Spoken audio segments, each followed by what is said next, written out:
రాజ్భవన్ లో గవర్నర్ రాధాకృష్ణన్తో భేటీ అయ్యారు సీఎం రేవంత్ రెడ్డి. ప్రభుత్వం రూపొందించిన ఆ బిల్లులపై చర్చించనున్నారు. పెండింగ్ ఎమ్మెల్సీల నియామకం, జూలై 3వ వారంలో అసెంబ్లీ సమావేశాలపై గవర్నర్తో చర్చించనున్నారు సీఎం రేవంత్. కేబినెట్ విస్తరణపై కూడా డిస్కషన్ చేయనున్నట్లు తెలుస్తోంది.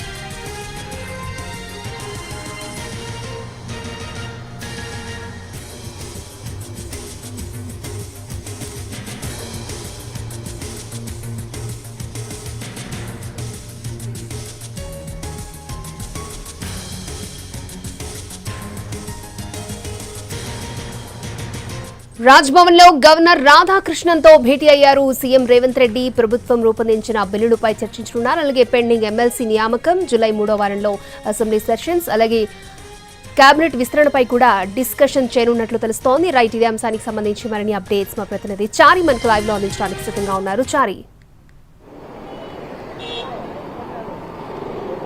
కొద్దిసేపటి క్రితమే రాజ్భవన్ కి సీఎం రేవంత్ రెడ్డి చేరుకున్నారు.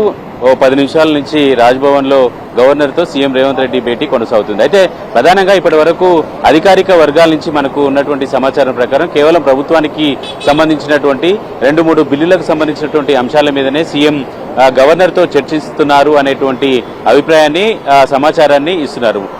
ఈ నెల 20వ తేదీ నుంచి అసెంబ్లీ సమావేశాలు ఉండేటువంటి అవకాశం ఉంది. ఆ అసెంబ్లీ సమావేశాలకు సంబంధించినటువంటి అంశాలన్నింటి మీద కూడా గవర్నర్ తో చర్చిస్తున్నట్టు సమాచారం. ఇక ప్రధానంగా బిల్లులకు సంబంధించినటువంటి అంశాలని కనుక చూస్తే గవర్నర్ వీసీల నియామకం పూర్తిగా గవర్నర్ చేస్తారు. గవర్నర్ కు సంబంధించి వీసీల నియామకానికి సంబంధించినటువంటి కొన్ని అంశాల మీద చర్చించేటువంటి అవకాశం అయితే కనబడుతుంది. వీటితో పాటుగా ప్రస్తుతం రాష్ట్రంలో కేబినెట్ విస్తరణకు సంబంధించినటువంటి చర్చ జోరుగా సాగుతుంది. ఇదే కేబినెట్ విస్తరణకు సంబంధించినటువంటి చర్చ జరిగేటువంటి అవకాశం ఉందనేటువంటి చర్చ అయితే జరుగుతుంది. కానీ అధికారిక వర్గాలు కావచ్చు, మనకున్నటువంటి సోర్స్ తో చెక్ చేస్తే మాత్రం కేబినెట్ విస్తరణకు సంబంధించినటువంటి చర్చ మాత్రం లేదని చెప్తున్నారు.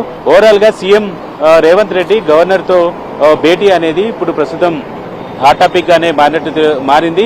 అసెంబ్లీ సమావేశాల నిర్వహణ, ప్రభుత్వానికి సంబంధించినటువంటి బిల్లులకు సంబంధించినటువంటి అంశాల మీదనే చర్చిస్తామని చెప్పేసి అధికారిక వర్గాల నుంచి అందుతున్నటువంటి సమాచారం. సుమారు మరో అరగంట పాటు కూడా ఈ భేటీ కొనసాగేటువంటి అవకాశం కనబడుతోంది. ఓకే చారి.